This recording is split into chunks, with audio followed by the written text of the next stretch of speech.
There is a kind of tiredness that doesn't come from work. It comes from war.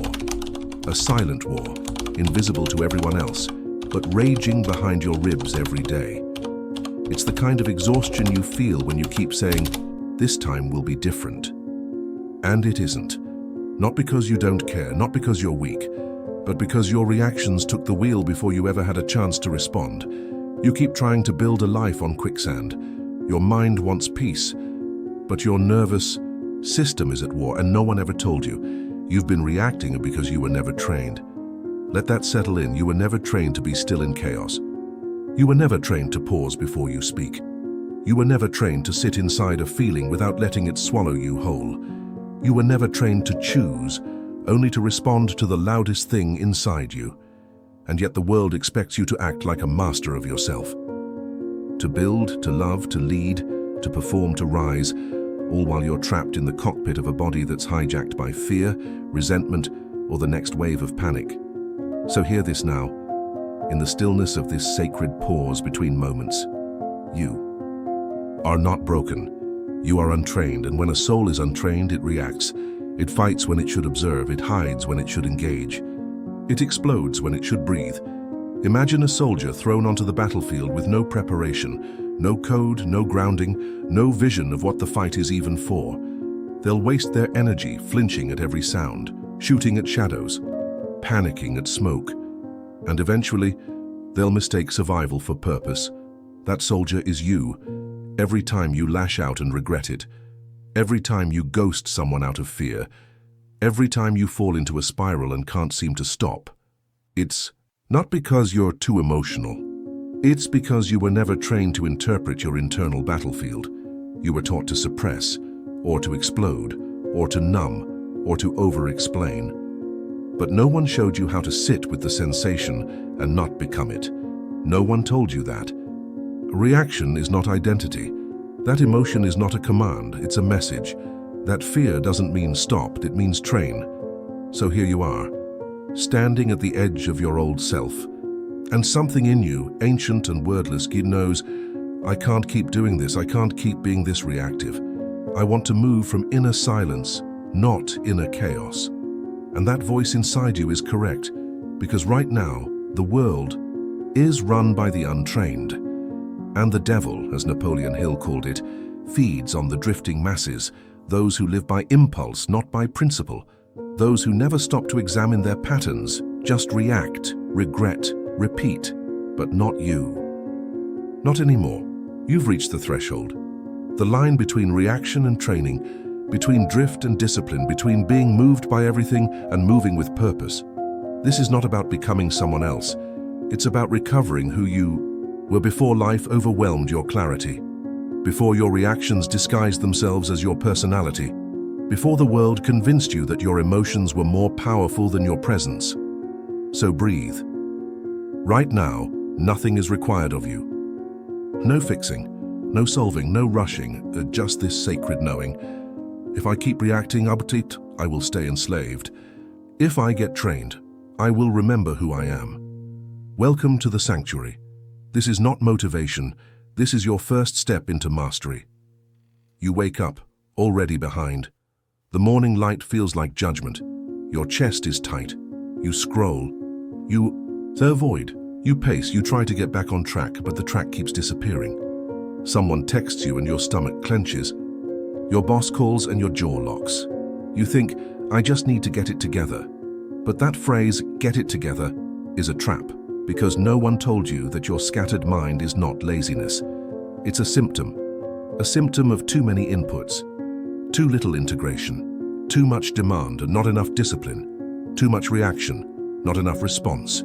You keep slipping, not because you're flawed, but because you were never trained to recognize what's pulling the strings. You think it's procrastination. You think it's lack of motivation. You think it's just your personality. But what if it's not? What if it's wiring? What if everything you hate about your behavior has nothing to do with your character and everything to do with your emotional circuitry? Here's the truth. Most people live with misfired emotional wiring. You react, not because you choose to, but because your system has been hijacked. Hijacked by old memories. hijacked by childhood emotional maps, hijacked by survival habits that once protected you, but now sabotage everything you're trying to build. And every time life squeezes you, your wiring kicks in, faster than your logic, stronger than your intention, louder than your vision. You say, "I'm going to stay calm next time," but your body is already in the war zone. It's already flinching, bracing, reacting, before the next time even happens. And then comes the shame spiral. "I said I wouldn't react like that. I should be over this by now. Why do I always ruin it?" But what you call weakness is actually a broken compass, and you've been trying to navigate life with it. No wonder you're exhausted. You've been trying to steer a ship whose wheels spins every time the wind changes. You've been trying to be consistent, without an internal anchor. Let me tell you something sacred. You're not emotionally unstable. You're emotionally untrained, and that is not the same thing. Let's break this down. There are only two kinds of actions in this world: reaction, driven by unexamined emotion; response, rooted in conscious intention. Reaction is fast, shallow, compulsive. Response is slow, deep, deliberate. Reaction comes from fear, memory, programming.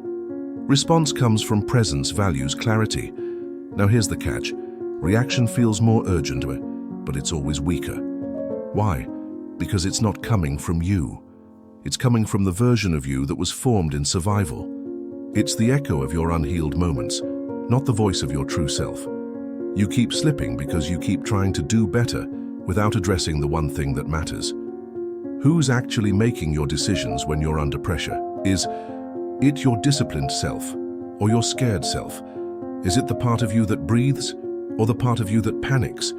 Is it the one aligned with purpose or the one desperate for relief? If you don't stop and look that part in the eyes, you'll keep trying to fix your life while handing the steering wheel to the same emotional autopilot. That's not transformation, that's entrapment. Now, let's make this even clearer. The 3 levels of reaction. Most people don't realize there are layers. You're not just blowing up or shutting down. You're responding to a trigger with a trained pathway, one you didn't choose. Here are the 3 common pathways. The explosion, fight. Snapping, arguing, over-explaining. Defending. You try to regain control by dominating the moment, but underneath it, panic, fear of being powerless. The disappearance, flight, freeze, ghosting, avoiding, withdrawing, disassociating. You try to stay safe by becoming invisible, but underneath it, fear of being exposed or overwhelmed. The loop, fawn. Spiral pleasing, performing, overthinking, over-apologizing. You try to be accepted by adapting too quickly. But underneath it, fear of abandonment or rejection. Each reaction is a strategy, and each one was learned in an emotional moment when your nervous system said, "This is what keeps me safe." But now, it's keeping you stuck. You're not doing any of this on purpose. You're doing it because it's what you know. And the mind will always return to the familiar, even if it hurts, unless you teach it something new. So instead of judging yourself, ask, what is this reaction trying to protect me from? What belief is hiding beneath this behavior? Because here's a hidden truth most people never hear. Every reaction has a belief behind it. And every belief was installed by someone or something in your past. You weren't born reactive. You were programmed. And until you train your mind to pause, you will keep mistaking reactive programming for personality. Now here's where Napoleon Hill's words echo in. The devil's favorite tool is not violence, it's drift, the drifting mind, the drifting mood, the drifting decision-making process that responds to whatever pressure or pleasure is nearby. And emotion, untrained emotion, is the perfect fuel for drift. Because when you react without examining the pattern, you become predictable, and what is predictable can be controlled. The devil doesn't need to possess you. He just needs you reacting. He just needs you in emotional autopilot, so you never wake up to your power. That's why training matters. Not for perfection, but for presence. Not for success, but for sovereignty. Because once you are trained, you cannot be owned. Not by others, not by fear, not even by your old self. So as you sit with all of this, Feel what's stirring in your chest. Maybe it's grief, that's good. You're mourning the years you thought you were just lazy, unstable, or too much. Maybe it's rage. That's good too. You're finally angry at the lie that reaction is your only option. Maybe it's hope, sacred quiet, because somewhere deep down you can feel it. If I can be trained, I can be free. Let that be your fire. You're not slipping. You're waking up. And this awakening doesn't start with force, it starts with awareness. Not, how do I stop reacting, but rather, what is this reaction trying to show me? The devil doesn't need fire and brimstone, he only needs drift, that slow, invisible slide into unconsciousness, that quiet erosion of intention, that hollow voice that says, just check your phone first. You'll start after this show, maybe tomorrow. Napoleon Hill named it in Outwitting the Devil, not as a metaphor but as a system, an operating system of spiritual hypnosis, and the central mechanism, emotional addiction, let's call it what it is. Most people are not addicted to substances. They're addicted to states, addicted to the chemical rush of anger, addicted to the familiar sting of shame, addicted to the loop of worry, because worry feels like control. Addicted to panic, because at least panic feels like something. They don't know how to be still because stillness is foreign. Stillness is uncomfortable. Stillness exposes the truth they've been avoiding with all their frantic noise. I don't know who I am when I'm not reacting. That's the devil's favorite game. Keep you moving so fast, so frantically, that you never stop long enough to wake up. Drift is not laziness. It's spiritual anesthesia. And here's the most dangerous part. It feels like being busy. It feels like being productive. It feels like survival. But what you're actually doing is being emotionally sedated, day after day, by internal chemicals you didn't even know you were chasing. Let's break this down. Every time you react, with intensity, your brain releases a cocktail of chemicals, adrenaline, cortisol, dopamine.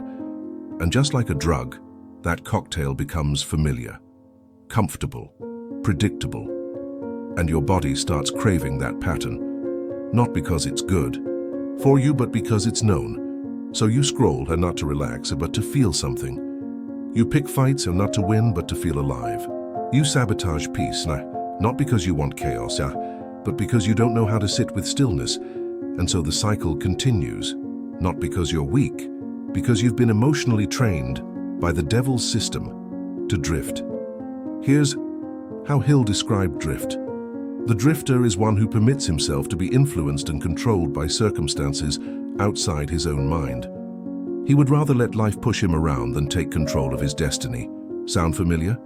That's emotional addiction in disguise. You're not just reacting randomly. You're drifting toward specific emotions because they've become your identity. Let that sink in. You're not addicted to chaos. You're addicted to who you think you are in chaos, because if you've been reacting your whole life, you start to confuse your reaction with your personality. You say, I'm just an anxious person. I always mess things up. I need pressure to get anything done. But those aren't truths. They're chemical attachments, they're identity loops formed by years of emotional repetition. And if you want to reclaim your life, you need to do more than feel better. You need to break the emotional contract you signed without knowing. Here's how the devil keeps you drifting. He uses pleasure to distract you. He fills your day with little dopamine hits. He makes the scroll more satisfying than stillness. He turns your boredom into urgency, so you run toward anything that numbs. He uses fear to freeze you. He amplifies your inner critic. He makes failure feel fatal. He tells you that discomfort is danger, and that silence means you're falling behind. He uses shame to lock the cage. He whispers, see, you're doing it again. He convinces you that if you haven't changed by now, you never will. He doesn't need to destroy you. He just needs you to believe you're already lost. Now listen carefully. Every single time you react emotionally without reflection, you are being led, not by truth, not by God, but by programming reinforced by a system that profits from your drift. And the moment you begin to notice the pattern, the system starts to break. Because drift cannot survive awareness. The moment you observe the urge to spiral and choose not to, you reclaim power. Not because the feeling is gone, But because it no longer owns you, let's make this practical. Here's how emotional addiction hides in your daily life. You feel a moment of stillness and instantly reach for your phone. You get a compliment and immediately downplay it because discomfort feels safer than receiving. You start making progress and subconsciously sabotage it because struggle is more familiar than success. You think you're falling off again, but you're actually reverting to your emotional baseline. And until you raise that baseline, your nervous system will keep pulling you back to what it knows, even if it hurts. That's why trying harder doesn't work. Because effort without clarity still leads to drift. So what do? You train. You train your mind to pause. You train your breath to stay inward. You train your identity to detach from your emotional waves. And you start by telling the truth. This isn't just a bad habit. This is a spiritual addiction. And I'm ready to get clean. Not clean from emotion. Clean from reactivity. Clean from autopilot. Clean from the chemical code that's been running your life. You don't need to get louder, you need to get clearer. Because the devil thrives in noise, but flees in light. You want to stop reacting. Then stop believing every emotional signal is sacred. Start seeing it for what it is. A suggestion, not a command. A whisper, and not a truth. A remnant, not your root. Let that be your shift. You're not failing when you feel chaos. You're only failing when you let it lead. And now, you won't. Sit with me, not as a student, not as a seeker, not as someone trying to improve. Sit as a witness. Feel the weight of your body in the chair. Feel the breath rise and fall. Notice the pulse in your fingertips. Not to analyze, not to judge, just to watch. Because this is where your training begins. You don't begin by fixing yourself, you begin by facing yourself, without flinching, without fleeing, without editing. This is not a motivational tool. This is not about visualization or scripting or pushing harder. This is a return to the one part of you that has never reacted, the one that watches, the one that witnesses the chaos but does not become it, the one who knows and has always known who you are beneath the drift. We call that part the watcher. The watcher is the part of you that feels ancient. It sees the spiral begin, but doesn't get caught in it. It sees the trigger flash, but doesn't pick up the weapon. It sees the urge to disappear and simply notices it. The watcher is not emotionless. It's just not owned by emotion, and right now it is buried under layers of noise, but it is not gone, it never left. You've just been living from the surface, responding to waves, while forgetting you are the ocean. This is your shift. Training. The watcher to awaken the watcher, we begin with ritual. Not routine, not performance, ritual. Sacred repetition for the sake of remembrance. This ritual is simple, no tools, no timer. Just you, your breath, and your presence. Ritual chatters. The sit. Step 1. Choose a space. Quiet, uncluttered, sacred. Not for meditation, not for checking off a box, for communion. Step 2. Sit. Back upright, feet grounded, not rigid, not slouched. Just aware, present, still. Step 3. Breathe through the nose, slowly without forcing. Feel the cool air in, the warm air out. Step 4. Watch. That's all. Watch what rises. Watch the thought, the judgment, the tension in your jaw, the itch, the boredom. Don't change anything. Just see it. And when the wave of discomfort arrives, as it will, say silently, I see you. Not go away, not fix this, just I see you, because to see without reacting what is power. You're training for life, not for silence on a cushion, but for clarity in conflict, stillness in a storm, center in the noise. Every moment you choose to witness rather than react, you rewire your reality. Why this works? When you watch instead of react, you interrupt the emotional circuitry. Reaction is fast, mechanical, predictable. But watching slows it all down. In that sacred pause, you break the chain. You stop being the puppet. You become the one who notices the string. This is how you deprogram, not by trying to force new thoughts, but by disempowering the old ones. Through attention without attachment, the ego feeds on reaction, but it starves in stillness. Think of your thoughts like clouds. For years you've been chasing them, running, analyzing, trying to fix the sky. But the watcher remembers, you are the sky. The clouds pass, the storm comes. The winds scream, but the sky remains still open, unmoved. That is you beneath every panic. Every shame spiral, every fight, every overreaction. The watcher has always been there, patient, waiting, never demanding, never broken. And now, through this simple ritual, you return to that ground. Don't underestimate the quiet. Your mind will protest. This isn't enough. Shouldn't I be doing more? I need a tool, a strategy, a breakthrough. No, you need a center, because the untrained react, the trained observe, and the truly free respond from presence. Let's get even more honest. You're not just reacting to external life. You're reacting to your inner world, your own thoughts and emotions. You have a trigger, then a judgment of the trigger. You feel fear, then shame for feeling it. You get distracted, then spiral because you should know better. This inner war is what keeps you stuck. But when you train the watcher, you stop adding fire to fire. You stop reacting to your reaction. You just witness. And in that witnessing, the fire loses its fuel. Let me offer you a truth you've likely never been told. You don't need to stop reacting today. You just need to start watching when you do. That's it. Because the moment you watch, you create space. And space is the beginning of all power. Let me give you a symbol to carry. The candle in the cave. Imagine yourself deep inside a dark mountain cave. There's no sound, no wind, no movement. In the center, it's a candle. The world outside is chaos, storms, screams, sirens. But in this space, sacred silence. And the flame flickers steady. That flame is your watcher, your true self. Unmoved, unshaken, unbreakable. Every day you sit in stillness, you strengthen that flame. You teach your body, I do not fear silence. You teach your mind, I am not my reaction. You teach your life, from this stillness, I lead. This is not meditation. This is reprogramming, not through intensity, but through intimacy.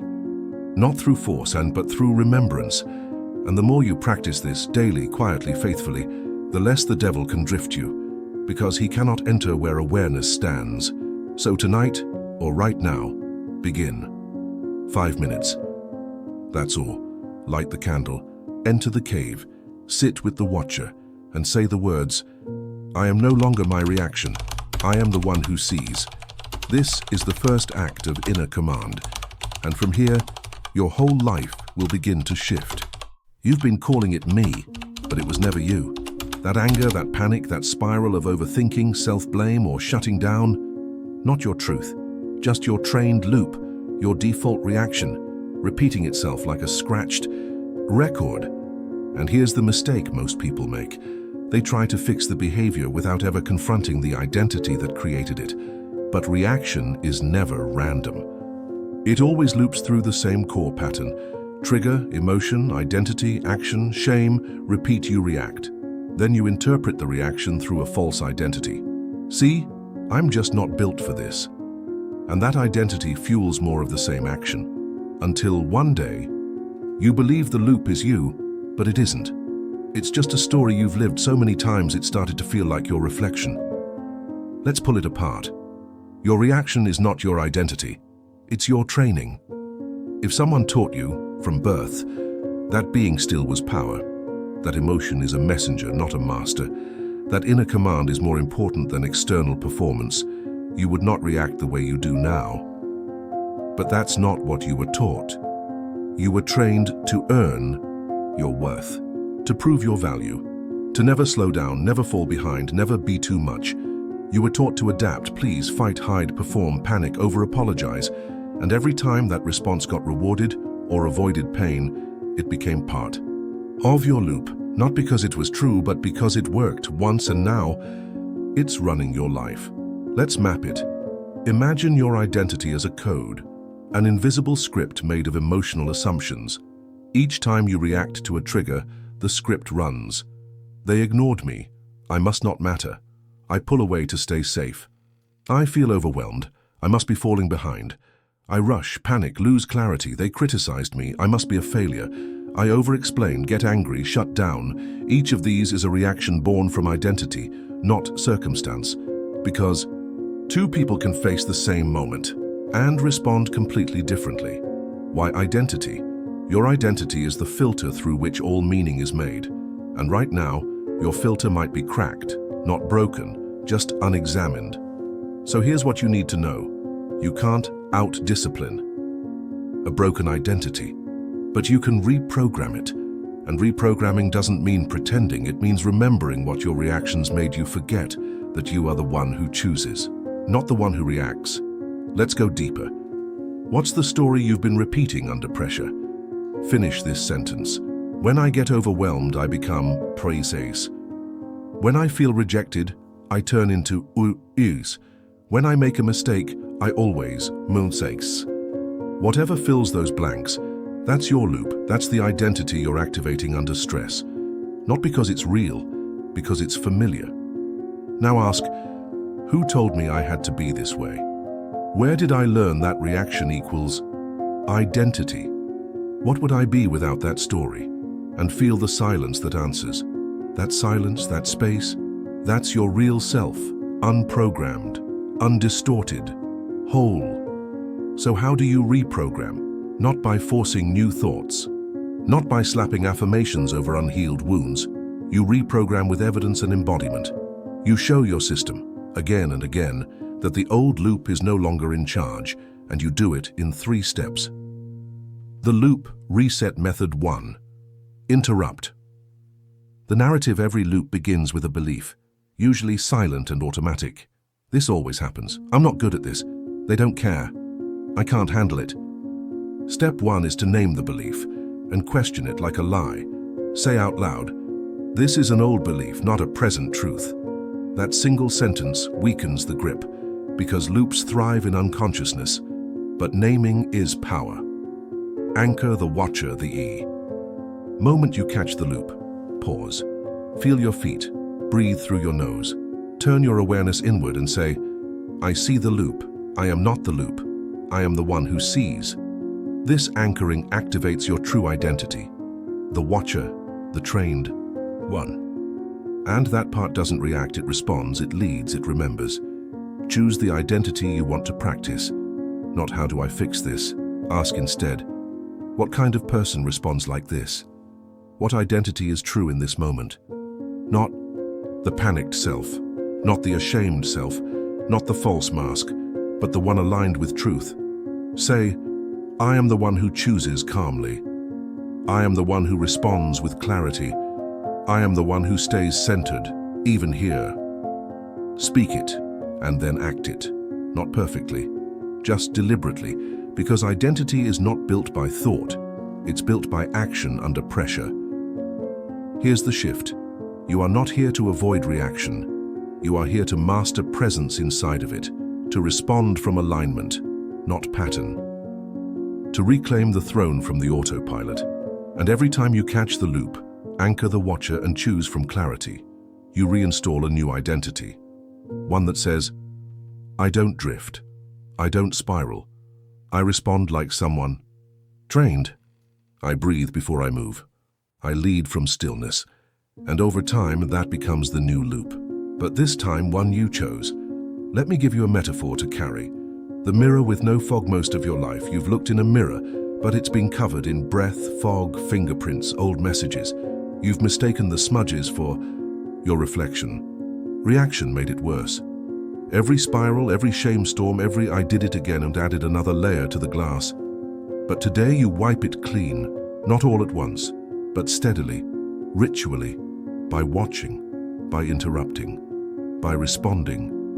Like the one who remembers who they are, and slowly, your true face returns, not the reactor, not the drifter, not the scared child trying to stay safe, but you, the trained one, the watcher, the one who walks into fire and doesn't flinch. So speak this now. Let it be your reprogramming code. I am not my reaction. I am not my past loop. I am not the identity fear built. I am the one who chooses. I breathe. I observe. I lead. I remember. Say it again and again, until it feels less like a phrase and more like your reflection, because it is. And now, you begin to live from it. There is a kind of presence that silences a room, not because it's loud, but because it doesn't flinch, it doesn't rush, it doesn't shrink, it doesn't perform, it simply is, steady, deliberate, aligned. That presence doesn't come from being fearless, it comes from being trained. You can feel it in people who have walked through fire and didn't lose their center. You can feel it in those who don't over-explain themselves, don't get thrown off by criticism, don't chase approval like a starving animal. These are the ones who've stopped reacting. Not because they became superhuman, but because they reclaimed inner command, and now so will you. Let's get clear. Inner command doesn't mean controlling every thought or feeling. It means leading your system, even when it's shaking. It means walking through the world not as someone who responds to energy, but as someone who generates energy from within. It means that when your triggers get loud, you don't beg the world to get quieter. You train your breath to get deeper. You train your thoughts to get clearer.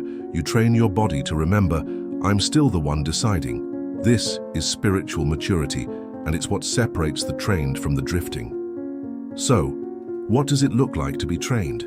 Not theory, as embodiment. Here's what it means to walk the world with inner command. Trained beings move slower, not because they're weak, but because they've mastered the pause. You don't rush into explanations, you don't panic in silence. You let moments land before responding. Because you understand that speed is often the nervous system's way of avoiding truth. But stillness lets you feel the full shape of what's real. You no longer fear discomfort, because discomfort no longer controls you. Trained beings don't need external validation, because they've trained their own voice. To lead, you stop outsourcing your worth. You stop bending for approval. You stop chasing noise to fill the void. You've sat with yourself long enough to know, if I'm aligned in here, I can withstand anything out there. You become immune to manipulation, not by walls, but by clarity. Trained beings can be triggered and still walk in truth. Yes, you still feel the old spark. The tension in the chest, the heat in the face, the surge of say something, but now you pause, you breathe, you choose. Not because it's easy, because you've practiced. Reaction is impulse. Response is training. You become like a conductor of silence. Everyone else is speeding up, right, but you slow down. Everyone else is spiraling, but you anchor. And it's not because you're perfect. It's because you know your fire burns from the inside now, not the outside in. Let's speak in metaphor now. The warrior on the mountain. This is the image I want you to carry. You stand on a mountain, wind tearing past your ears, storm, clouds cracking above, voices below shouting opinions, judgments, expectations, but you don't descend. You watch, you listen, you decide from above, from stillness, from alignment. Not because you're better, because you're trained. You no longer need to join every battle. You no longer confuse reaction with action. You don't scream over the storm. You simply become the stillest point inside it. This is inner command. This is what it means to walk the world undisturbed. Now let's make it real. Here is your activation code, the 5 anchors of trained identity, the 5 anchors of I. Inner command. Breathe before you move, no matter what. Before the reply, before the decision, before the correction. One breath through the nose into the belly. Out slow. This isn't a technique. It's a signal to your system. We respond now. We do not react. Decide. From the center, ask. What does my trained self choose here? Not the flinching self, not the pleasing self, not the rushed or resentful self, but the one who breathes before they move. Speak with fewer words. Greater weight. Trained beings don't explain everything. They speak from depth, not desperation. Every word costs energy. Spend yours wisely. Let stillness be the proof. You don't need to prove you've changed. You don't need to convince anyone of your growth. Let your stillness speak for itself. Let your breath lead your life. Return to ritual daily. You don't finish training. You return to it every morning, every night, every moment of drift. You come back to the breath, back to the cave, back to the watcher. Not because you're weak, because you're wise. Let this truth settle. The world still moves the same, but you no longer move like it. You are trained. You do not flinch. You do not beg. You do not drift. You choose. You lead. You respond from fire, from stillness, from the sacred core of who you've always been. It won't be obvious at first. You'll walk the same hallways, answer the same calls, stand in the same rooms that once made you tense, small, angry, or exhausted. But something will feel different now. You won't be looking for something to push against. You won't be bracing for the next hit. You won't be waiting for the world to calm down so you can finally feel peace, because you are the peace now. You've stopped chasing silence. You've become the one who brings it. There will still be triggers, still be tension, still be noise. But instead of reacting, you'll notice. Instead of rushing, you'll breathe. Instead of collapsing, you'll stand in the middle of it all, with a kind of calm that doesn't ask for permission. Not cold, not numb, not distant, just anchored. Because when the inner compass returns, the outer world no longer commands you. You are not who you were when this began. Back then, reaction ran the show. Impulse dictated your behavior. Old wiring pulled your strings. You mistook panic for urgency. You mistook shame for truth. You mistook drift for life, but now you see it for what it is. The fog was never your identity. The loop was never your fate. The reaction was never your voice. It was a mask, a glitch, a temporary distortion in a system that was always sacred beneath the noise. And now you walk with something deeper, the sacred weight of inner command. Not perfection, not performance, presence. That's what trained beings carry. Not a script, but a center. Not a shield, but a stillness that does not require explanation. You'll move differently now. You'll feel the impulse to defend and choose not to. You'll feel the surge of urgency and let it pass through like wind. You'll witness the old voice say, "Here we go again." And you'll smile gently, because you know now, that voice isn't you. You are not the voice in your head. You are the one listening to it with clarity. That clarity changes everything. Let's recall the image. The candle in the cave.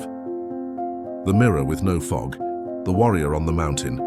They are all you now. You don't need to prove anything. You don't need to run anymore. You've reclaimed what the world never gave you. The ability to lead yourself, no matter what's happening outside you. This is the real victory. Not applause, not arrival, not control, but command, within. And once you have that, you become what Hill called dangerous to the devil. Why? Because you can no longer be moved by fear, because you can no longer be seduced by noise, because you can no longer be enslaved by reaction. So what happens now? Now you walk.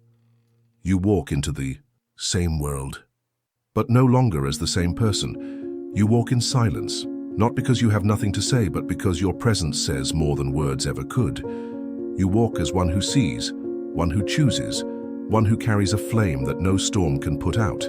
And when the old patterns try to return, as they always do, you won't panic.